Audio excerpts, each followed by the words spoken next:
కాల్చబడకపోతే బంగారం శుద్ధి కాదు. చీల్చబడి మేఘం అక్కడక్కడ తెంచబడి వెళ్ళిపోయి అక్కడక్కడ వర్షాలు పడతాయి. చీల్చబడని మేఘం వర్షింపదు.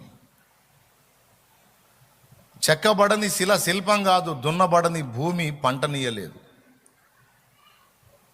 ఒకటేమో కాల్చబడాలి, ఒకటేమో చీల్చబడాలి, ఒకటేమో చెక్కబడాలి, ఒకటేమో అన్ని గాయాలే.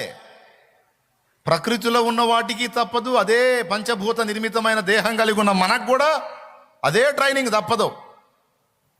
నొప్పి లేకుండా బతుకుతామంటే కుదరదండి, తప్పదు, అనుభవించాలి. మీరైనా నేనైనా మనందరం దానికి సిద్ధపడే యేసుని వెంబడించాలి.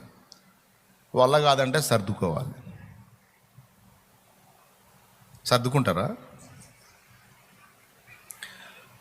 అన్న? మా సంగతి ఏమో కానీ ఈ టైపులో చెబితే మాత్రం కొత్తగా వచ్చిన వాళ్ళు తుపాకీ కూడా దొరకరన్న.